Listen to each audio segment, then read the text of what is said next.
하나님의 말씀은 요한계시록 1장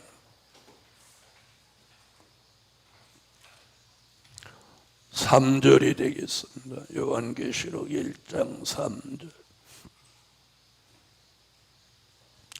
이 예언의 말씀을 읽는 자와 듣는 자들과 그 가운데 기록한 것을 지키는 자들이 복이 있나니 때가 가까움이라.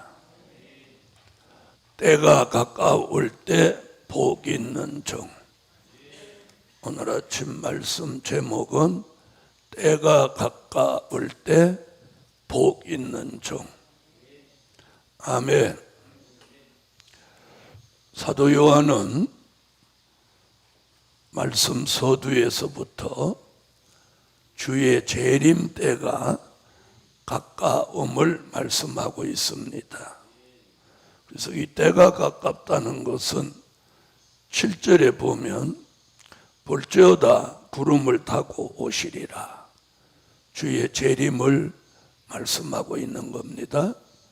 그래서 주의 재림 때가 가까울 때 복 있는 종, 복 있는 종으로 살아라는 거예요.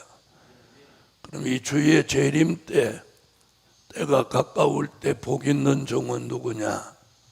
1절입니다. 예수 그리스도의 계시라. 이는 하나님이 그에게 주사 반드시 속히 될 일을 그 종들에게 보이시려고 그 천사를 그 종 요한에게 보내어 지시하신 것이라. 자, 첫째는 반드시 속히 될 일을 보이실 종. 때가 가까우면 반드시 속히 될 일입니다. 된 일이 아니고 지난 2000년 동안은 된 일을 보이셨다면 주의 재림 때가 가까울 때는 반드시 속히 무슨 일? 될 일을 보이실 종.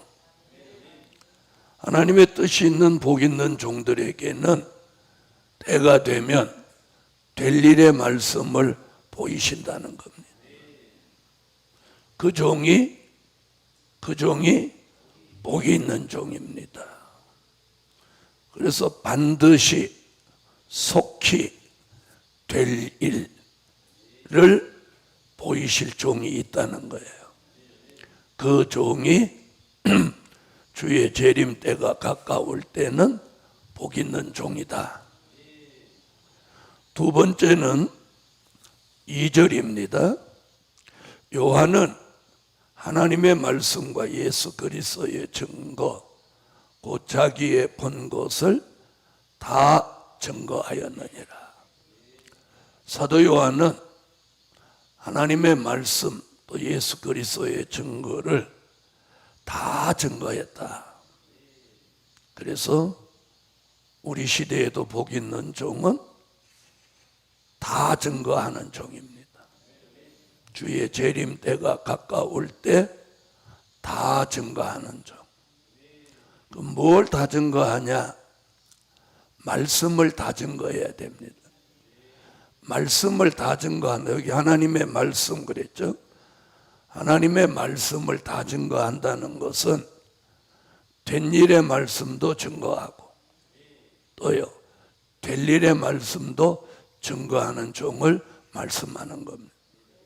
그래서 된 일의 말씀과 될 일의 말씀을 아울러 증거하는 게 다 증거입니다. 또 예수 그리스도의 증거를 다 증거한다는 것은 초림을 증거하고 또 재림을 증거해야 됩니다. 하나만 증거하면 다 증거가 아니에요. 십자가를 지신 초림의 주를 증거하고 또 다시 오실 재림의 주까지 증거하는 것이 뭐라? 다 증거다. 할렐루야. 그래서 말씀도 예수 그리스도의 증거도 때가 때가 가까울 때 다 증거하는 종이 복이 있는 종이다. 할렐루야. 자, 세 번째는 오늘 본문 3절입니다. 이 예언의 말씀을 읽고 듣고 지키는 종이 복이 있는 종이다. 이렇게 말하는 거예요. 자, 때가 가까울 때는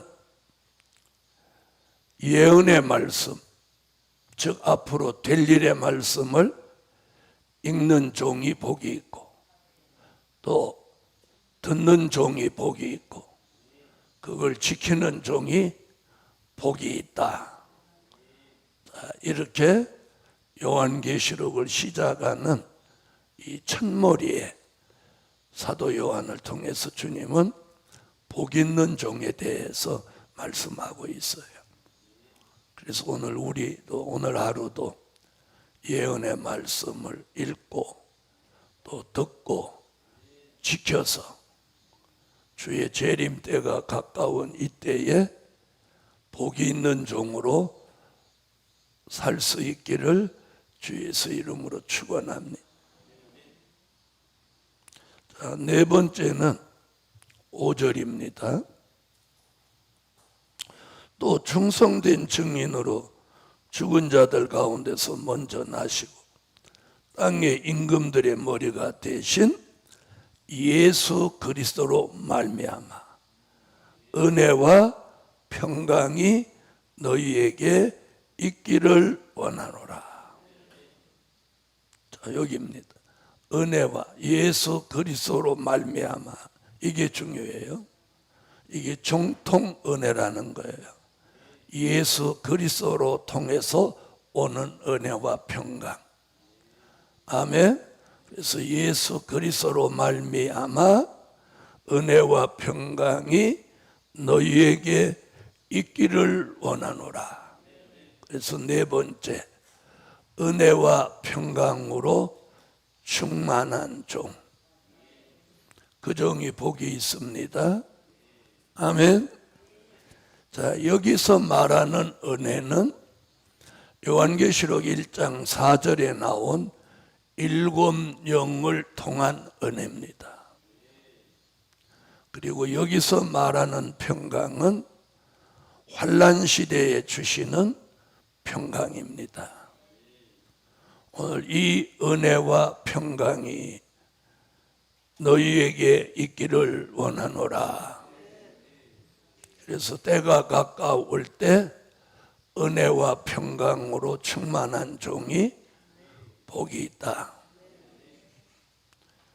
여러분, 무슨 일에도 은혜가 따라야 돼요. 은혜가 깨져버리면 안 되는 거예요. 그래서 우리가 원망하고 짜증내고 범죄하고 시험 들고 삐지고 이러는 건 다 은혜가 떨어져서 그러는 거예요.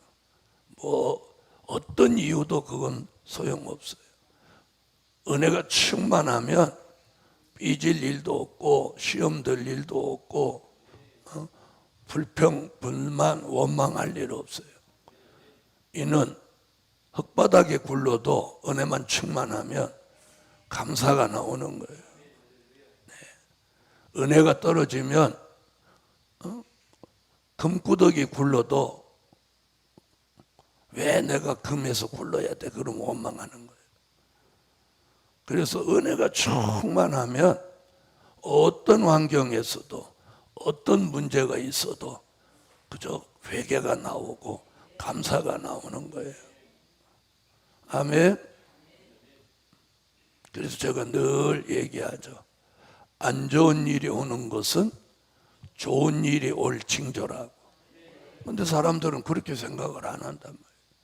안 좋은 일이 오면 안 좋은 일이 온 거 그거 가지고 뽁닥거리고 전쟁을 한단 말이에요. 그리고 자기 생각하고 안 맞는 말하면 그게 설교라도 주의 종이 강대상이 한 말이라도 안 좋게 반항하고 그런다. 그게 은혜가 떨어져서 그런 거예요. 은혜가 충만하면 누가 죽인다고 해도 할렐루야가 나오는 거예요. 뭐 아멘 안 하지. 죽인다고 하는데 무슨 할렐루야나 같이 지기뻐야지. 그리고 은혜가 충만한 삶을 살아봤죠. 은혜가 충만한 삶을 살면 누가 안 좋은 소리 해도 그게 막 참아지고, 야, 이쯤에서 이런 역사에 있는 거 보니까 내가 복을 받으려는가 보다, 좋은 일이 있으려는가 보다, 이렇게 생각이 든단 말이에요.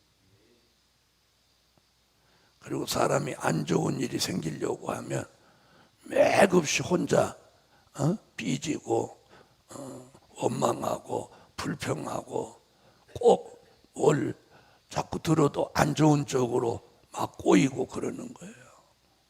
그러면 절대로 안 좋은 일 생기는 거예요. 여러분, 그래서 매일 이런 기도를 해야 돼요. 마귀 참소받지 않게 해달라고. 마귀는 우리가 넘어지고 엎어지는 걸 원하는 거예요. 그래서 막 범퍼질하는 거예요. 그래서 매일 그 기도를 빼놓지 않고 해요. 마귀 참소에 걸리지 않고 사람의 방해받지 않게 해달라고. 그래서 마귀하고 사람 때문에 우리가 무너지는 거예요. 그래서 은혜가 충만해요. 7영의 역사로 은혜가 충만하면 늘 저절로 찬양이 나오고 감사가 나오는 거예요. 감사하세요. 우리가 어떤 환경이 최고의 환경이냐면 내가 늘 은혜 가운데 살 수 있는 영적 환경이 조성된 게 최고의 환경인 거예요. 무슨 말씀인지 아세요? 그래서 그 은혜는 뭘 우리에게 가져다 주냐? 평강. 그래서 은혜와 평강을 여기 붙여놓은 거예요. 이렇게 붙여놓은 게 참 많아요. 공의와 겸손 붙여놓고, 지혜와 총명 붙여놓고, 은혜와 평강 붙여놓고. 아멘. 그래서 은혜와 평강, 은혜가 있으면 평강이에요. 자, 왜 막 안 좋은 말을 해? 평안하지 않으니까 그런 거예요. 사람들은 자기가 잘못하는 생각은 안 해요. 자기가 잘못된 거 생각하면 절대로 원망하거나 대적하지 않죠. 그래서 오늘 은혜와 평강이 충만한 사람이 복이 있는 사람이에요. 은혜가 깨지면 소용없어. 은혜 깨지면 무엇도 깨져? 평강도 깨지는 거예요. 평강은 은혜가 있을 때만 존재하는 거예요. 은혜가 깨지거나 은혜가 소멸되면 평강은 바로 사라지는 거예요. 오늘 아침 은혜와 평강이 충만한 종, 그 종이 복이 있는 종입니다. 할렐루야. 5번째는 10절입니다. 주의 날에 내가 성령에 감동하여 내 뒤에서 나는 나팔 소리 같은 큰 음성을 들으니. 네, 5번째, 항상 성령의 감동 속에 사는 종. 항상 성령의 감동이 있어야 돼요. 누구같이? 사도 요한같이. 성령의 감동. 항상 감정에 휘둘려 살면 안 되는 거예요. 그래서 우리가 어떤 기분이 들을 때 잘 보세요. 어떤 기분이 들어? 이게 성령의 감동으로 오는 건가? 내 감정이 안 좋아서 오는 건가? 이걸 얼른 분별할 줄 알아요. 감정으로 인해서 내 마음의 어떤 역사가 소용돌이 친다면 뭐 찬양을 하든지 회개를 하든지 여호와 삼창을 하든지 해서 자기의 그 감정을 누그러뜨려야 돼. 격한 감정이 일어났다, 섭섭한 감정이 일어났다, 이런 건 자기 감정으로 오는 거예요. 이는 곧 범죄로 이어지는 거예요. 감동이라 해야 돼. 성령의 감동. 성령의 감동은요, 찬양도 나오게 하고, 감사도 나오게 하고, 회개도 나오게 하고, 또 기쁨과 즐거움도 가져다 주고. 성령의 감동은 절대로 원망이나 불평이나 범죄의 요소를 가져다 주지 않는 거예요. 그럼 내가 하루 종일 성령의 감동 속에 산다면 그 사람이 복 있는 사람이에요. 툭하면 감정에 막 휘둘려. 하루에도 감정이 12번 더 빈덕을 떨어. 그럼 상당히 이건 이 마지막 때를 살아가는데 부적절한 사람인 거예요. 아주 부적절한 사람이에요. 여러분, 성령의 감동은 사람을 삐지게 안 해요. 삐지게 안 해요. 삐지는 건 자기 감정이에요. 이는 범죄예요, 범죄. 거기에 자기 감정에 소용돌이 치는 역사 속에 휘둘려 살지 말라는 거예요. 그걸 딱 잡을 수 있는 거, 이게 차원 높은 종인 거예요. 자기 감정을 다스릴 수 있는 사람. 어떻게 자기 감정대로 다 살아요? 자기 감정대로 다 살아보세요. 나중에는 독도는 우리 땅이 되지. 아무도 그 사람 상대 안 해요. 툭하면 삐쭉빼쭉하는 사람은 누가 상대하겠어요? 그래서 감정에 휘둘리지 마세요. 성령의 감동, 감정과 감동을 내가 늘 이렇게 분별하고 다스릴 줄 알아야 돼요. 그 감정을 다스리지 못하면 말씀이 다 흘러 떠내려가는 거예요. 말씀 듣고 배운 게 무슨 의미가 있어요? 그럴 때 나를 다스리지 못하는데 그때 다 흘러 떠내려가는 거예요. 사탄이 노리는 게 그겁니다. 복음 받은 여러분, 마귀가 노리는 사람이 그런 사람인 거예요. 그래서 오늘 아침 사도 요한같이 성령의 감동을 매일 받는 거예요. 성령의 감동. 네? 오늘 아침에도 성령의 감동. 자, 한번 보세요. 우리 지금 이렇게 앉아 있어도 맑은 공기가 샥 들어오는 거 느껴요? 서울에서는 자기가 맑은 공기를 선별해서 마실 수가 없어요. 맑은 공기를 마시려면 어디로 가야 돼. 그죠?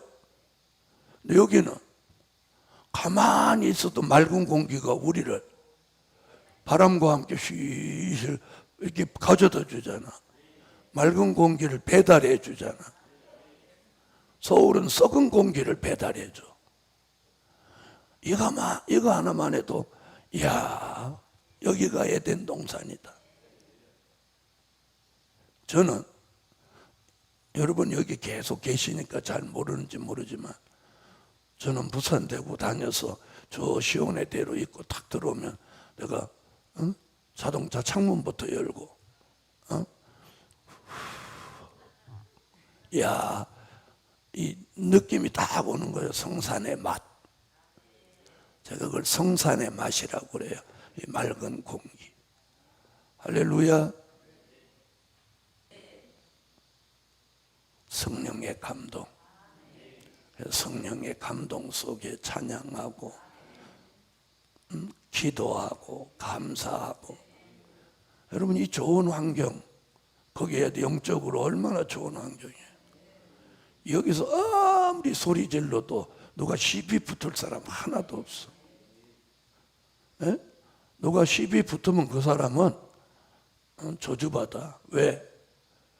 그건 억지니까. 시비 붙을 일이 아니잖아요. 이쪽에서 저쪽 동네 거리가 얼마고, 이쪽에도 어디 누가 뭐 시비 붙을 데가 없어. 그죠? 그래, 하나님 성전을 복판에 딱 지어놓고 뺑뺑 둘러서 이렇게 역사를 하시는 거예요. 할렐루야.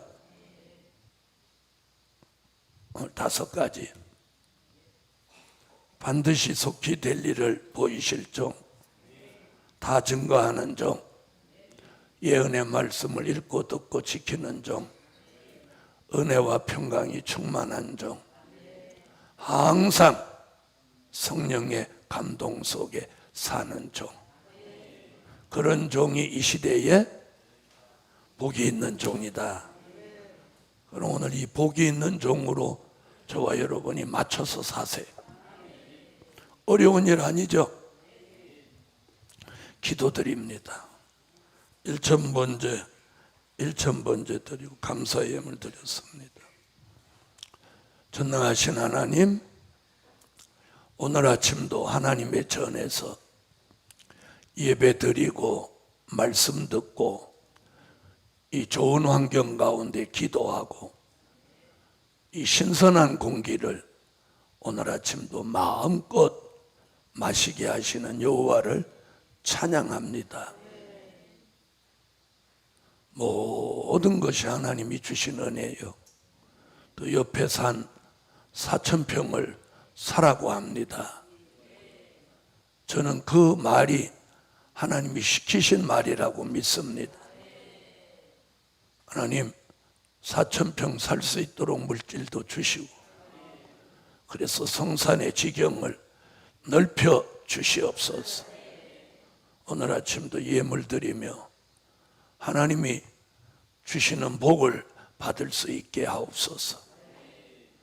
오늘 하루도 성령의 감동 속에 기뻐하고 즐거워하고 감사하고 은혜가 충만한 하루의 삶이 되게 하옵소서. 예수 그리스도의 이름으로 기도하옵나이다. 아멘.